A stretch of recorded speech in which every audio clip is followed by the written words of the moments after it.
Bueno, esperamos unos minutos, como hacemos siempre, para que se conecte todo el mundo.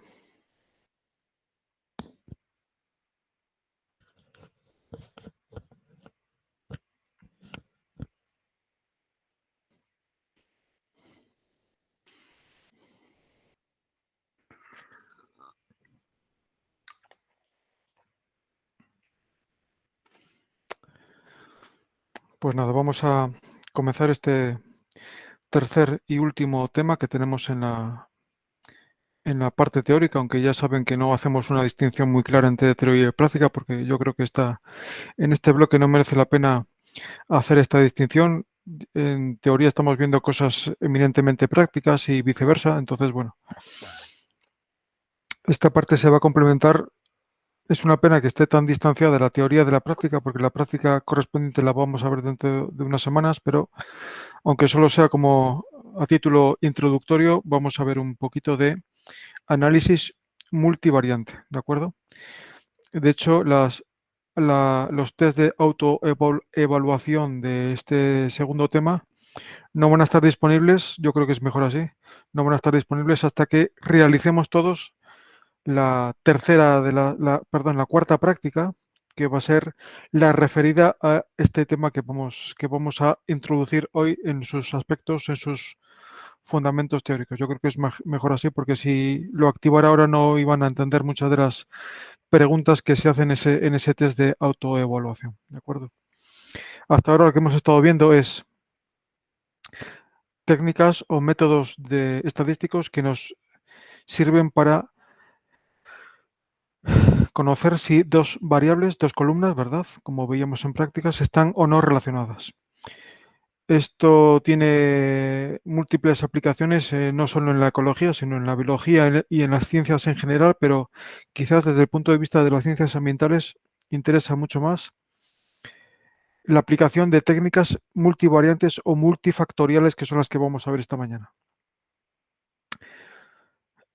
Cuando se nos presenta una hoja de datos, como la que tenemos aquí, con la que tenemos, hemos estado trabajando todos estos días en prácticas, muchas veces el ecólogo no se pregunta cuál es la influencia del fósforo, por ejemplo, en la abundancia de una especie en concreto,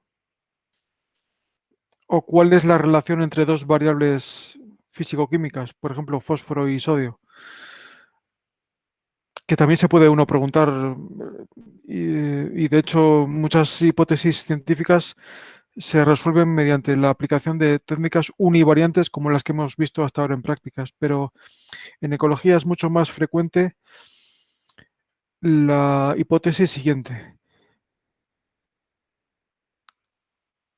Las especies en conjunto, las variables biológicas que yo tengo en una matriz de datos, dependen del conjunto de variables ambientales, variables físico-químicas que yo he tomado, que yo he medido en los mismos lugares de estudio.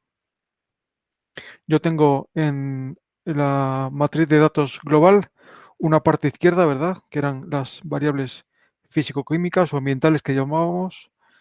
Y en la parte derecha de la misma matriz tengo las variables biológicas, que normalmente van a ser el resultado de contar individuos de diferentes poblaciones, de diferentes especies, tanto en números brutos, digamos, en conteos tal cual, como en proporciones relativas, por ejemplo, en términos eh, relativos o proporcionales a un total que fuera el 100%, o bien medidos, por ejemplo, en forma de cobertura, cosa que es muy común en ecología vegetal, ¿no? Entonces, las técnicas multifactoriales o multivariantes nos responden a estas preguntas, a estas cuestiones. Primero, ¿existe alguna asociación estadística entre las diferentes muestras o entre los diferentes factores ambientales del medio o entre las diferentes especies? Es decir, ¿hay muestras más parecidas entre sí que con otras líneas de la matriz de datos? ¿O bien hay variables especialmente relacionadas, correlacionadas entre sí? En este caso, en este sentido no nos interesa hacer análisis univariantes comparando dos columnas de cada vez, sino que nos interesa conocer dentro de la matriz de datos ambientales cuáles son las parejas de variables más relacionadas entre sí. Hacerlo con técnicas univariantes sería muy latoso porque, claro, simplemente con 9 variables, solo con 9, pues las combinaciones serían muchísimas, pero haciendo uso de las técnicas multifactoriales podemos detectar inmediatamente o muy fácilmente cuáles son las parejas o los conjuntos de variables ambientales más correlacionadas entre sí. Esta es una de las preguntas a las cuales responden las técnicas multivariantes. La otra pregunta es, ¿cuál es de estos 9 factores abióticos el que me determina la distribución de los diferentes individuos entre las distintas especies que yo he muestreado en la zona de estudio? Es decir, ¿cuál es el principal factor, el factor ambiental, el factor físico-químico o abiótico fundamental que me determina que la composición de la comunidad biológica sea esta y no sea otra diferente? ¿Es el fósforo el que está aquí controlando la composición de la comunidad? ¿Es el sodio? ¿Es una combinación de varios? ¿Mm? Para resolver estas preguntas se inventaron hace años las técnicas multifactoriales o multivariantes. Hay dos grandes familias de técnicas multivariantes que vamos a llamar técnicas de clasificación y técnicas de ordenación o de reducción de la dimensionalidad del nicho ecológico de las especies presentes en las muestras. Las técnicas univariantes nos resuelven el problema que hemos visto en prácticas hasta ahora, que es la relación entre dos especies, entre dos variables. Las técnicas multifactoriales acuden a nuestra ayuda cuando la pregunta que nos hacemos es cuál es de los factores ambientales que hemos recogido el que determina la composición de la comunidad, o si hay asociaciones, hay parejas de muestras o grupos de muestras diferentes, estadísticamente distintos a otros grupos de muestras o de especies.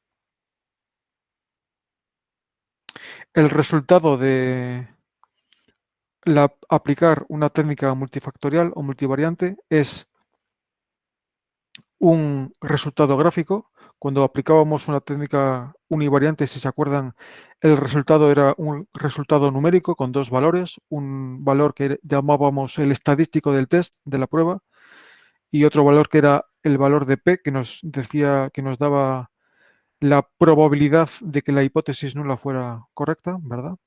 Aquí el resultado no es numérico, aquí no hay valores de P, no hay necesariamente valores de P, aunque se pueden aplicar en algunos casos, pero el resultado va a ser un resultado gráfico que el ecólogo debe interpretar. Aquí, lamentablemente, ya el resultado no era tan directo, no era tan inmediato como en la aplicación de una técnica univariante, sino que el resultado no es concluyente, no es decisivo en el sentido de que es necesario un paso más, es necesario interpretar el resultado gráfico que nos ofrecen las técnicas multivariantes. Cuando yo aplico una técnica multivariante de tipo clasificatorio, el resultado va a ser un esquema arborescente en forma de árbol que llamamos dendrograma, en el cual los elementos que yo estoy analizando van a quedar agrupados en función de su grado de similitud. Aquí en el eje de las X puedo colocar o bien muestras o bien observaciones de las 9 que tenemos, en el caso de ejemplo que estamos estudiando, las 9 muestras de dehesas, pues tendríamos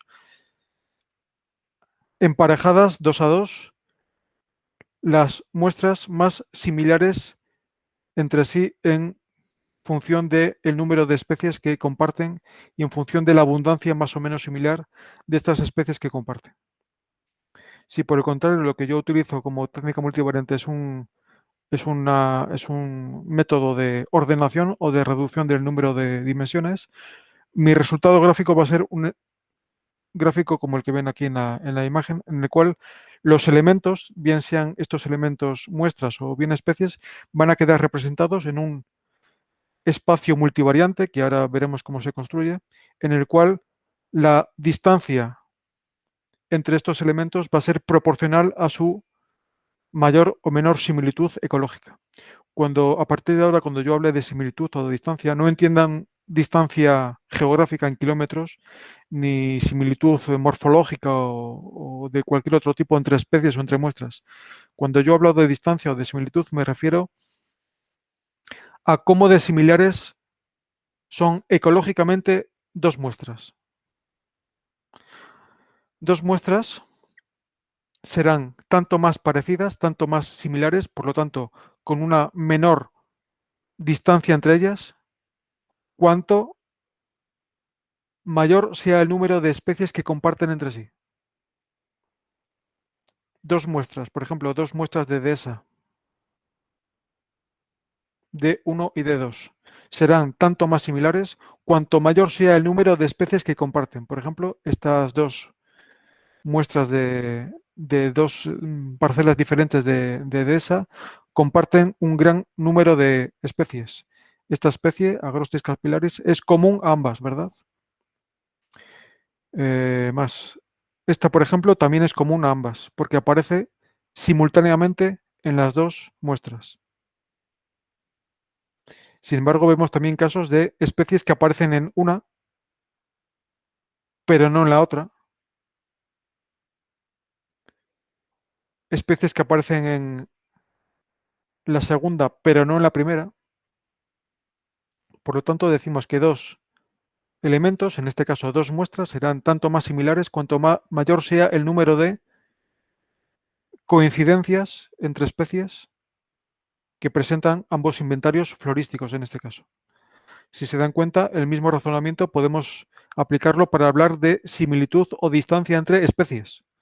Simplemente dando la vuelta al razonamiento podemos decir que dos especies son tanto más similares cuanto mayor sea el número de muestras en las cuales coocurren, es decir, que aparecen simultáneamente en ambas muestras. Aquí nos da la impresión de que Aquilea millefolium y Agrostis capillaris son especies ecológicamente similares. No me estoy refiriendo, insisto, a la similitud morfológica entre estas dos plantas, que a mí me da igual. Me estoy refiriendo a su comportamiento ecológico. ¿Estas dos especies serán similares?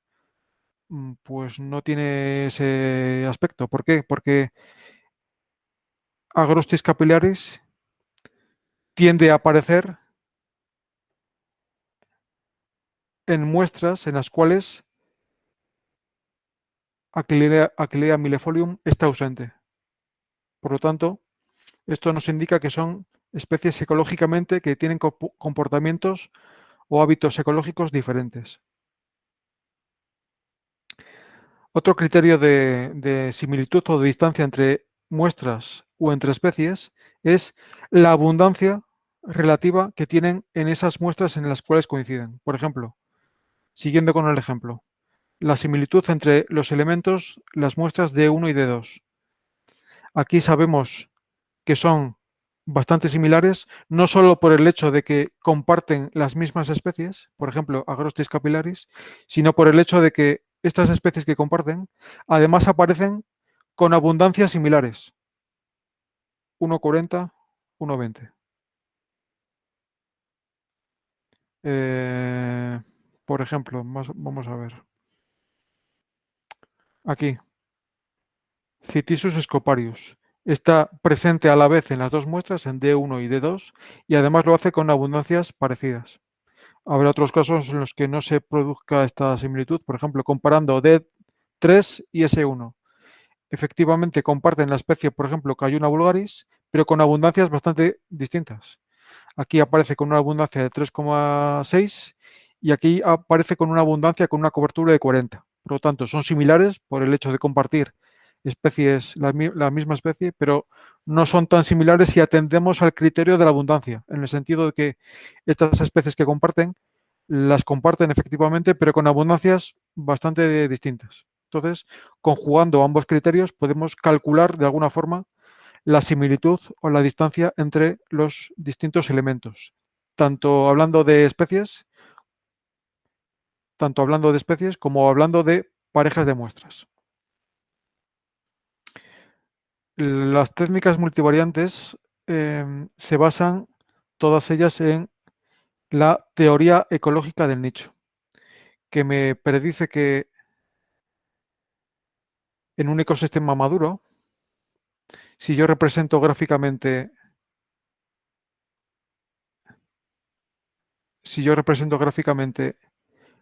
la abundancia de un organismo frente a cualquier factor ambiental, esto sería el eje de un factor ambiental cualquiera, por ejemplo, vamos a poner fósforo,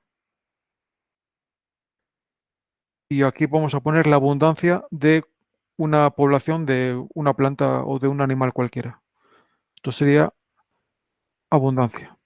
La teoría ecológica del nicho me predice que en un ecosistema maduro, la abundancia representada frente a cualquier factor ambiental, por ejemplo fósforo, va a adoptar la forma de la famosa campana de Gauss, en el cual hay un valor intermedio de esta variable bajo el cual la abundancia de ese organismo alcanza su máximo. Eso es lo que llamamos el valor del óptimo ecológico, ¿de acuerdo? Con una mayor o menor tolerancia o amplitud de la curva en torno a ese valor.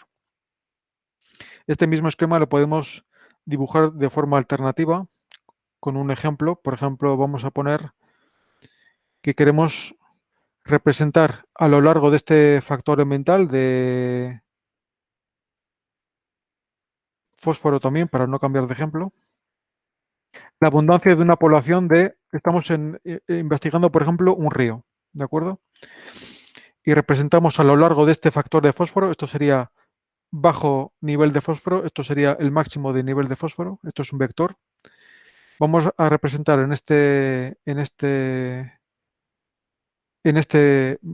lo largo de este factor, de este gradiente ambiental, la posición que tienen en esta variable una población de peces, por ejemplo. Vamos a hablar de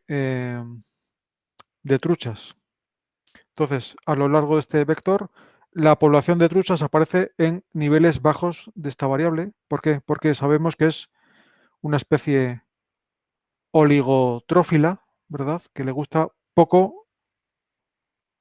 nutrientes. Es afín a aguas pobres en nutrientes, en fósforo, por ejemplo.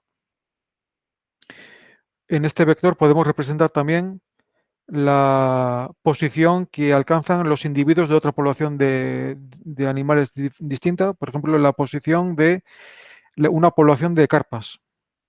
Las carpas aparecerían más bien en esta zona del gráfico. ¿Por qué? Porque son peces, es una población de animales que aparece en niveles altos, en aguas ricas en nutrientes, en aguas eutróficas, ricas en fósforo. Entonces, ya aquí podemos calcular cuál es la distancia que separa ambas poblaciones. Para que nos acordemos, esto es la trucha y esto es la carpa. ¿Cuál sería la distancia ecológica entre ambas poblaciones? Pues todo este tramo, ¿verdad? Si lo rescalamos esta variable entre 0 y 1, pues la distancia ecológica sería de prácticamente 1, porque son especies que tienen comportamientos ecológicos muy diferentes. Lo que pasa es que, claro, las especies animales y vegetales no responden únicamente a un único factor, responden a múltiples factores. En nuestro caso de ejemplo, el que estamos viendo en prácticas, tenemos medidos 9 factores ambientales: la concentración de fósforo, de nitrógeno, de materia orgánica, de sodio, etcétera. Pero ¿cuántos factores ambientales hay en la naturaleza? Pues hay infinitos. Imagínense, tenemos 105 elementos químicos en la tabla periódica, más altitud, más humedad, más temperatura, más presión atmosférica, más. Hay infinitos factores ambientales potencialmente susceptibles de provocar una respuesta fisiológica en los organismos, ¿no? si queremos representar en este esquema un segundo factor ambiental importante para estos peces, pues lo tenemos que representar aprovechando el gráfico, por ejemplo, representándolo en forma de esquema de gráfico cartesiano, de ejes cartesianos, con un segundo factor que fuera, por ejemplo, otro nutriente, el nitrógeno. Este sería el nivel de nitrógeno del agua. Niveles bajos, aguas pobres en nitrógeno, niveles altos de nitrógeno. ¿Cuál sería la posición de la población de truchas con respecto a este nutriente, a este nuevo elemento? Pues la posición también sería en niveles bajos de esta variable. Aparecerían más o menos por aquí. Y sin embargo, las carpas, pues aparecerían también en niveles altos de nitrógeno porque también les gustan este tipo de aguas. Aguas eutróficas, ricas en nutrientes, en fósforo, en nitrógeno, en carbono, en ese tipo de elementos. Esto vuelven a ser las truchas y esto son las carpas. ¿De acuerdo? Entonces, aprovechando esta forma gráfica, pues podemos representar cuál sería la posición multivariante, es decir, no referida solo a una variable, sino a por lo menos a dos, de estas poblaciones de peces, proyectando simplemente en el espacio euclídeo la posición de cada uno de estos individuos de estas dos poblaciones en este esquema gráfico, proyectando la posición de cada individuo, nos aparece aquí una nube de puntos que me indica cuál es la posición de cada una de estas poblaciones con respecto a estos dos factores ambientales. ¿Eh? No lo hago con todos los puntos para no recargar el gráfico, pero ya me entienden lo que quiero decir, ¿no? Proyectando simplemente la posición de cada punto en el espacio bivariante, hemos construido un espacio multivariante de dos variables solamente, pero en cualquier caso multivariante, porque es más de uno, que me representa la posición de estas dos poblaciones de peces, las carpas y las truchas.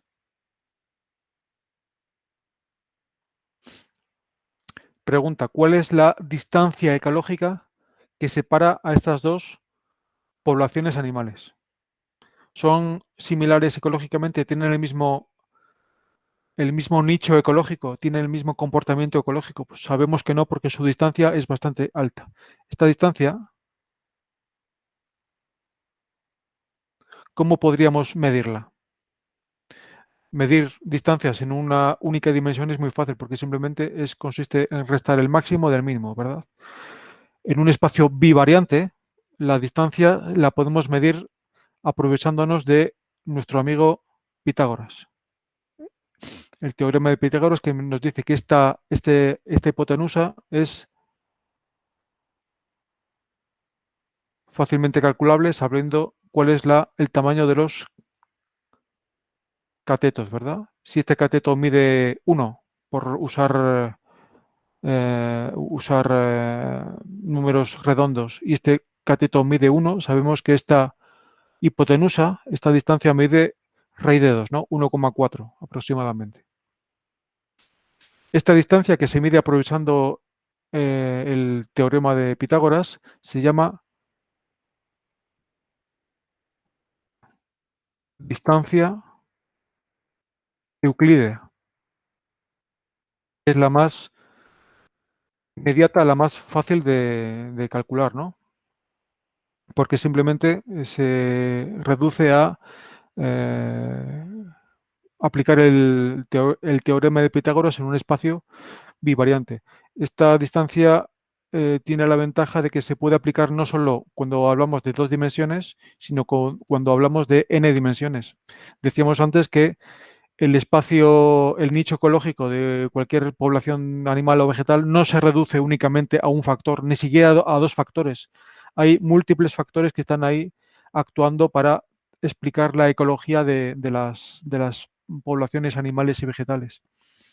¿Cómo representaríamos aquí un tercer factor? Por ejemplo, el factor que fuera, vamos a poner carbono orgánico disuelto en el agua. Creo que ya la cosa se complica porque representar dos dimensiones en un papel, en un gráfico, es fácil, pero representar tres es complicado. Habría que imaginarse un tercer factor, un tercer eje que fuera perpendicular a los otros dos. Voy a tratar de dibujarlo.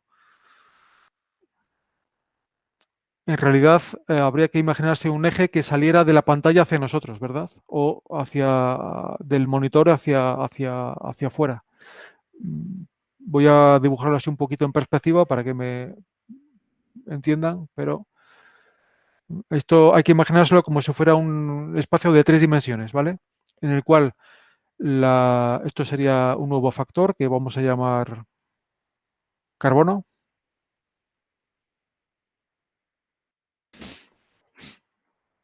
Y lo mismo, las truchas aparecerían por aquí, ¿verdad? Porque son también amantes de aguas pobres en este nutriente, en carbono, y aparecerían aquí.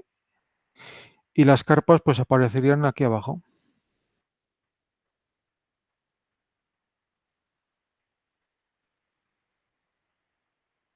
Entonces la posición tridimensional del nicho ecológico de estos peces, pues apareciera como una especie de nube de puntos que estaría más o menos por aquí, ¿verdad? Sería el resultado de proyectar esta posición en la tercera dimensión en el espacio. Y así podríamos seguir infinitamente. Lo que pasa es que ya las tres dimensiones se nos quedan cortas, porque claro, representar tres dimensiones en un espacio de dos ya es complicado, pero representar cuatro no es que sea complicado, es que es imposible.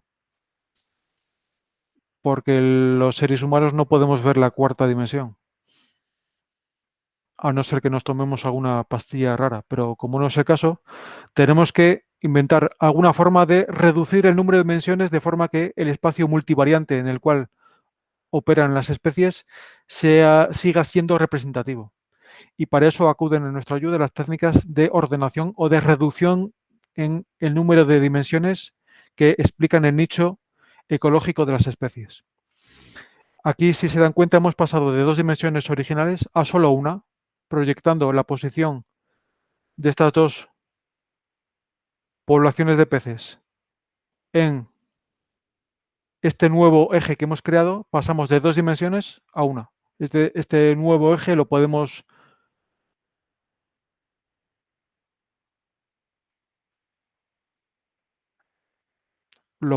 trasladar hasta para dibujar un gráfico, un nuevo gráfico, en el cual esta diagonal se nos queda representada.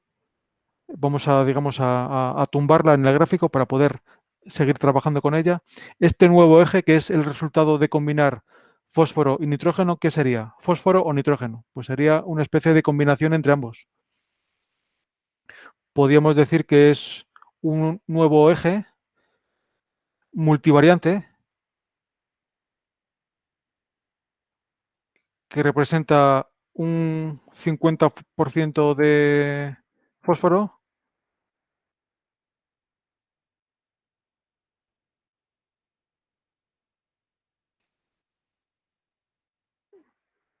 y un 50% de nitrógeno, porque sería más o menos asimilable a estos dos 50% de nitrógeno. Mejor dicho, en vez de que sumen el 100%, que sumen el 90%. ¿Por qué? Porque en todo proceso de reducción del número de dimensiones siempre se pierde inevitablemente cierta información, porque evidentemente la correlación entre fósforo y nitrógeno nunca va a ser perfecta, sino que siempre va a haber a la hora de proyectar la posición de los puntos sobre el nuevo eje multivariante, siempre va a haber una cierta pérdida de información. Yo esto lo suelo explicar con una analogía que yo creo que es bastante útil. Imagínense que nosotros queremos representar a una persona. Las personas, los seres humanos, tenemos 3 dimensiones, ¿no? Tenemos alto, ancho y profundo, digamos. Una forma de llevarnos a una persona con nosotros sería, por ejemplo, hacerle una fotografía. Al hacer una fotografía a alguien, de alguna forma reducimos el número de dimensiones que tiene de 3 a 2, con una pérdida inevitable de información. En concreto, la dimensión de profundidad, si le hacemos una fotografía de frente, ya la perdemos. No nos damos cuenta fácilmente si la persona era gordita o no, porque la dimensión de profundidad, el largo de la persona, lo perdemos.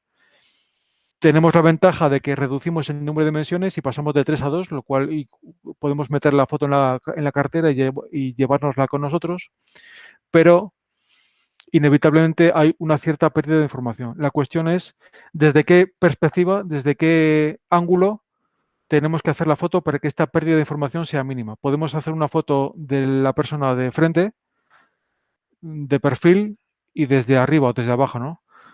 Evidentemente, la perspectiva desde la cual la pérdida de información es mínima es haciendo una foto de frente.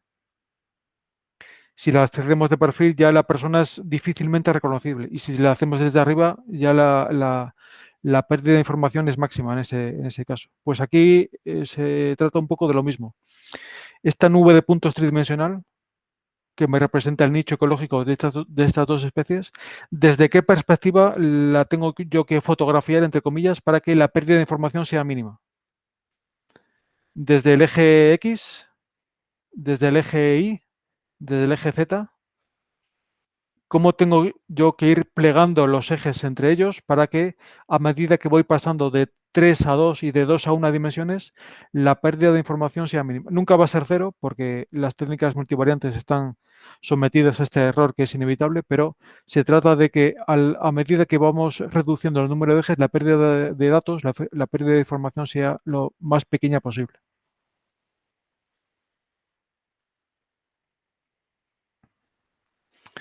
A la hora de construir técnicas multivariantes tenemos primero, como decía, que calcular cuál es la distancia o cuál es la similitud entre elementos, bien entre muestras o bien entre especies.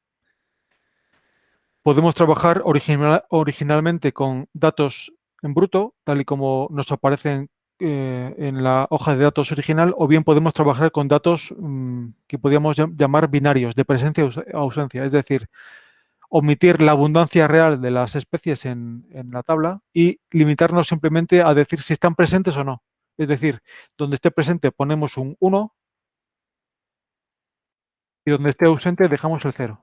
Es decir, simplemente en una tabla de presencia y ausencia nos interesa saber si la especie estaba o no presente, independientemente de su abundancia.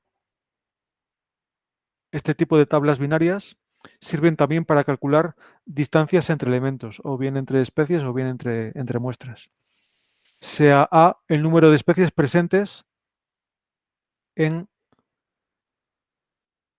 2 muestras.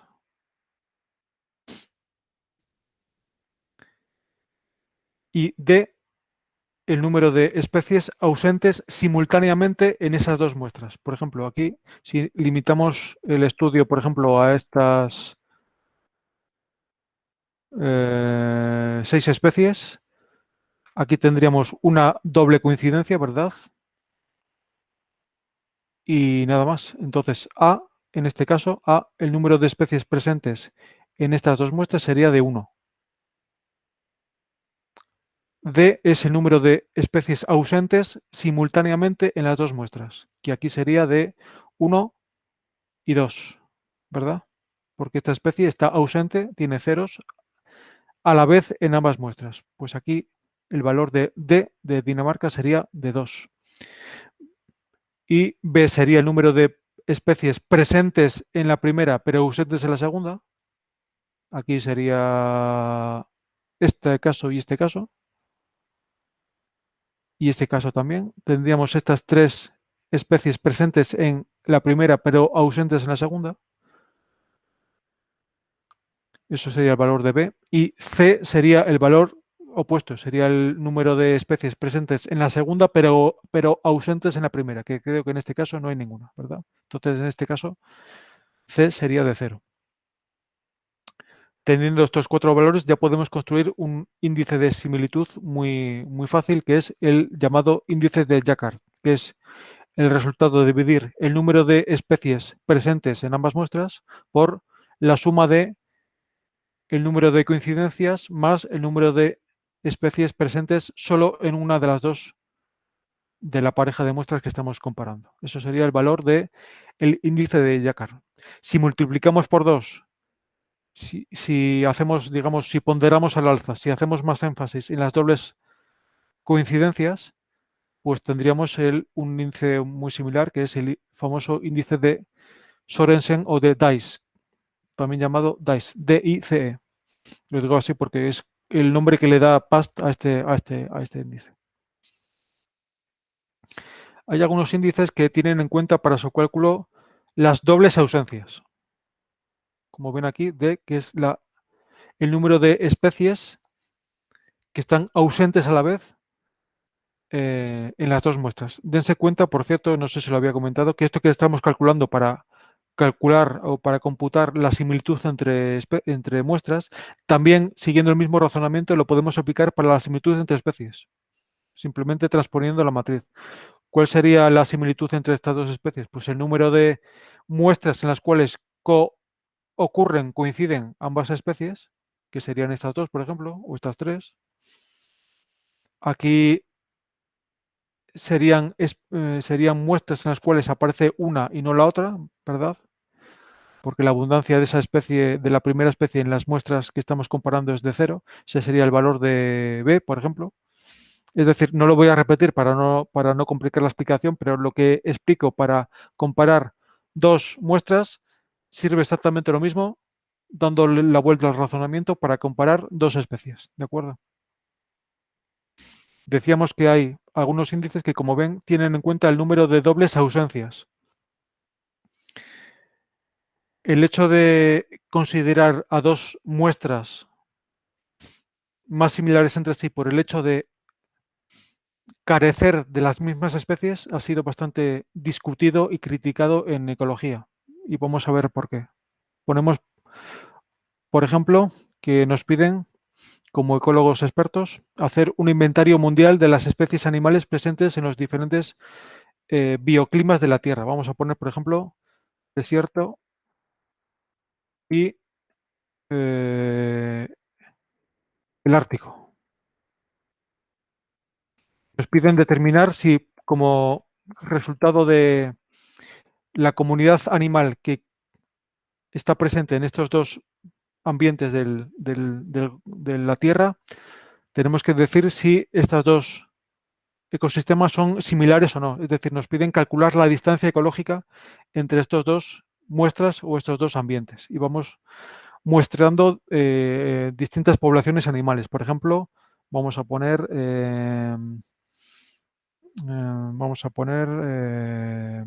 ovejas. Vamos a poner aquí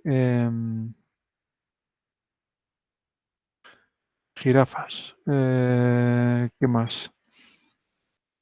Em, eh,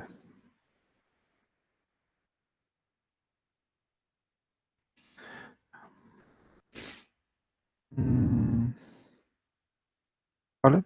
Hacemos un inventario de diferentes especies animales y vamos aquí anotando como si fuera esta misma matriz, pero en otro caso diferente. Y vamos aquí anotando la abundancia que aparecen de estas especies animales en estas dos muestras tomadas en bioclimas diferentes. Y vamos anotando. ¿Cuántas ovejas vemos en el desierto? 0. Y en el Ártico también 0. Jirafas, pues lo mismo. Hay 0 en el desierto, 0 en el Ártico. Cerdos, 0 y 0. Pavos, 0 y 0. Perro, 0 y 0. ¿Vale? Y construimos de esta forma esta matriz de datos. Ahora la pregunta es, Si usamos un índice que tenga en cuenta las dobles ausencias, ¿cuál sería la distancia ecológica que separa a estos dos ambientes? Pues sería de cero. Es decir, conclusión del estudio, el desierto es exactamente lo mismo que el Ártico, porque de hecho carece de las mismas especies. Conclusión que sabemos que es absurda porque sabemos que son dos ecosistemas totalmente diferentes. Lo que pasa es que nuestro inventario está limitado a especies que curiosamente están ausentes en los dos inventarios, en los dos muestreos que hemos hecho en estos dos ambientes. Por lo tanto, esto llevó a científicos en el siglo pasado a descartar aquellos índices en cuyo cómputo aparecieran las dobles ausencias, porque si lo piensan no tiene mucho sentido considerar a dos muestras como diferentes por el hecho de carecer de las mismas especies, porque el hecho de que una especie no esté presente en un ambiente no significa necesariamente que sea hostil a ese tipo de clima o ese tipo de medio, sino simplemente puede deberse a una insuficiencia en mi muestreo o al hecho de que hay limitaciones biogeográficas que impiden que esa especie haya colonizado ese ambiente. Por lo tanto, ahora mismo los índices de similitud o de distancia ecológica que tienen en cuenta las dobles ausencias no están muy bien vistos por la comunidad científica. Si partimos de una hoja de datos en las cuales, además de anotar la presencia o la ausencia de las especies, tenemos en cuenta también su abundancia, como es esta hoja de datos que tenemos aquí, podemos calcular índices cuantitativos. Nos tienen que sonar por lo menos estos que tenemos aquí en la diapositiva. La distancia euclídea, que es la que hemos computado en el ejemplo de las carpas y de las truchas, que es simplemente la distancia en el espacio multidimensional que separa a las dos poblaciones representadas en un espacio de n dimensiones, siendo n el número de factores que tenemos en el estudio. Un índice muy utilizado, quizás demasiado en ecología, es el índice de Bray-Curtis. No vamos a ver las formulitas que nos dan estos índices porque nos las calcula directamente PAS, pero que sepan que detrás de cada índice hay una forma de calcularlo a mano o con calculadora que no lo vamos a ver. El índice de Bray-Curtis tiene la ventaja de que no tiene en cuenta las dobles ausencias, cosa que el índice de distancia euclídea sí que las tiene. Por lo tanto, el índice de la distancia euclídea es un índice en lo posible a evitar, a no ser que no haya otro remedio que utilizarlo, porque es un índice que está afectado por el problema que decíamos de las dobles ausencias. Problema que no tiene el índice de Bray-Curtis, que ya está especialmente pensado para datos ecológicos, es decir, no teniendo en cuenta o descartando previamente las dobles ausencias. Y el índice de Canberra, que es una variante del índice de Bray-Curtis. El índice de Bray-Curtis tiene esa ventaja, pero tiene el inconveniente de que no funciona muy bien cuando tenemos un tamaño muestral muy amplio. Como digo aquí, es un índice útil para estudios pequeños, estudios limitados, estudios modestos con comunidades poco diversas. Cuando estamos aplicando índices de Bray-Curtis en comunidades muy diversas, con muchas especies, con mucha abundancia de cada especie, el índice de Bray-Curtis no funciona muy bien. En prácticas veremos que no solo hay estos, hay como un total de 15, 18 o 20 formas diferentes de calcular la distancia entre elementos, bien sea entre especies o bien sea entre muestras. Todos ellos tienen sus ventajas y sus inconvenientes. Algunos son aplicables en matrices de abundancias, otros son solamente aplicables en matrices de presencia y ausencia, y como vemos, no hay un índice ideal que sea aplicable en todos los casos. Por lo tanto, a la hora de aplicar técnicas multivariantes, el primer paso quizás sea decidirnos por cuál es la métrica, el índice de similitud o distancia que tenemos que aplicar en cada caso. Aquí ven una aplicación práctica de la distancia euclídea, como hemos visto hace un minuto. La distancia euclídea entre estos dos elementos, bien sean estos elementos especies o muestras, en este caso son muestras, sería el resultado de aplicar la formulita del teorema de Pitágoras. Ustedes conocen el teorema de Pitágoras para dos dimensiones, pero que sepan que se puede ampliar a n dimensiones, siendo estos los inventarios faunísticos, en este caso, de estos dos muestras de estas dos lugares de estudio, pues aquí vamos anotando la abundancia de estas 7, 8 especies y calculamos la distancia euclídea de estas dos, entre estos dos inventarios de esta forma. Calculamos la distancia, la diferencia entre cada pareja de valores de cada especie, elevamos al cuadrado, sumamos y hallamos la raíz, y esta sería la distancia euclídea de 93 entre estos dos elementos en este gráfico. Si se dan cuenta, la distancia euclídea tiene el problemita de que no está limitado. Es decir, el mínimo es cero en el caso de que A y B coincidieran en el espacio, pero el máximo no está definido. Puede ser, teóricamente puede ser infinito. Problema que no tiene, por ejemplo, la distancia o el índice de Bray-Curtis, que, como digo ahí, está limitado entre 0 y 1. Por lo tanto, es más fácil comparar distancias de Bray-Curtis o de Canberra utilizando este índice que no utilizando distancias euclidas que no tienen límite, que no tienen cota superior, que diría un matemático. ¿De acuerdo? Entonces, si tenemos una matriz de datos como la que tenemos aquí, estas serían las distintas muestras y estas serían las diferentes especies que hemos visto en el campo. Construimos una matriz de datos, estos serían datos brutos con abundancias absolutas de datos. A partir de esta matriz calculamos la matriz de distancias, que sería el resultado de calcular cuál es la distancia que separa a cada pareja de muestras. Esta sería la distancia entre 1 y 2 de 87, entre 1 y 3 de 64, entre 1 y 4 de 15. Entre 2 y 3, pues sería 74. Entre 3 y 4, pues sería de 46. Así, todas las combinaciones posibles y dense cuenta de que, claro, si tenemos una matriz de 10 especies, pues, o de 10 muestras, mejor dicho, ¿cuántas combinaciones hay? Pues serían 10 por 10, ¿no? 100. Si tenemos una matriz de 25 especies, pues serían 25 por 25, 625. Realmente no serían 25 por 25, serían 25 por 24, porque no tiene sentido calcular la distancia de una muestra consigo mismo, porque sería de 100%, ¿no?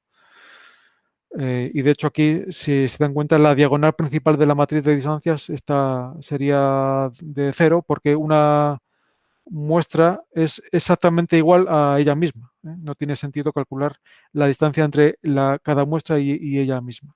Entonces, una vez que hemos calculado esta matriz de distancias, construir un dendrograma, por ejemplo, si estamos aplicando una técnica de clasificación, es muy sencillo. Simplemente consiste en fijarse en cuál es la distancia más pequeña o la similitud mayor, hablando en términos inversos, entre que observamos en esta matriz de distancias. Es la distancia más pequeña sería, por ejemplo, vamos a poner esta de aquí, la distancia que separa entre la 2 y la 5. Pues esa sería la primera pareja que se nos enlaza en este caso. Aquí trabajamos con datos diferentes, pero ya me entienden, ¿no?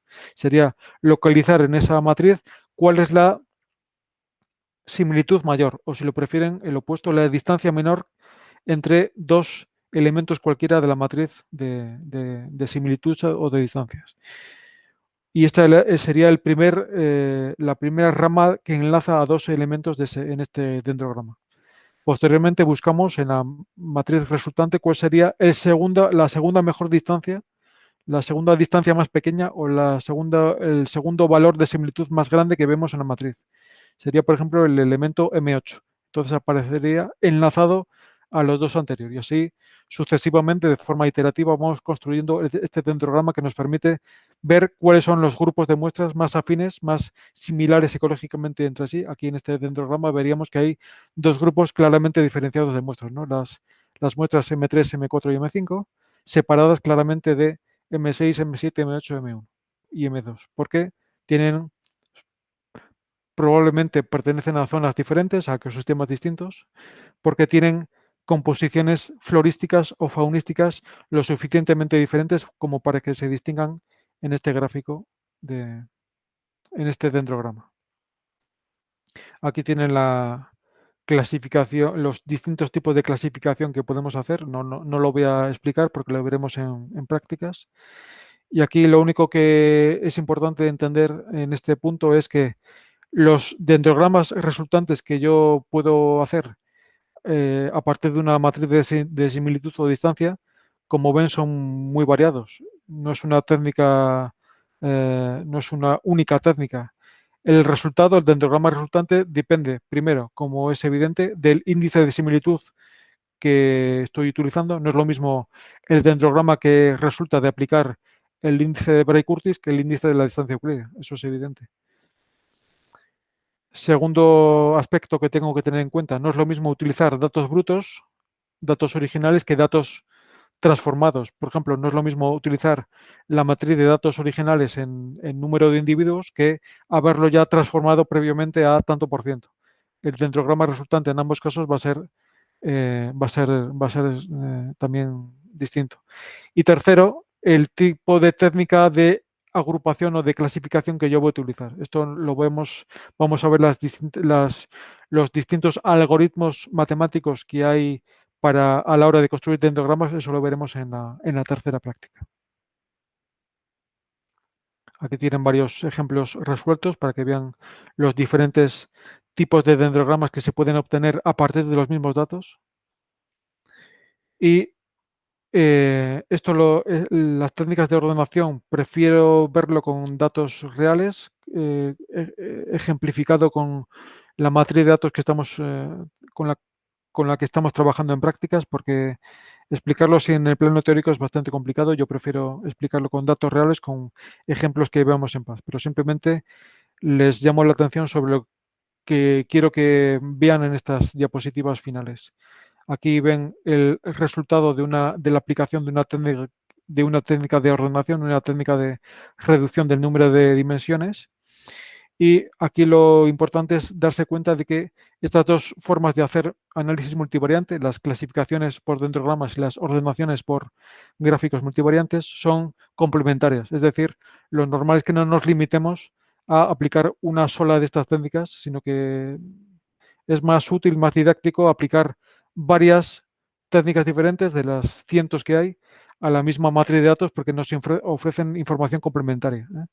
Las técnicas de ordenación no forman grupos, lamentablemente, pero que sí que nos ordenan el nicho, nos dan una idea del nicho multivariante de cada especie o de cada muestra de forma mucho más intuitiva, mucho más gráfica que las técnicas de clasificación, que sí que nos ordenan los elementos, pero que no nos ofrecen una idea de cómo es el nicho multivariante de estos elementos.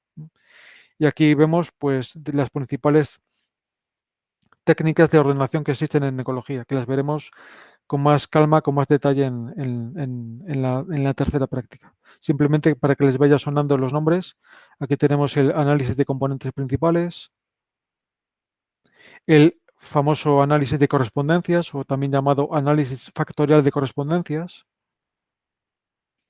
La pregunta que me pueden hacer, bueno, yo cuando me enfrento a una matriz de datos, ¿cuál es la más adecuada?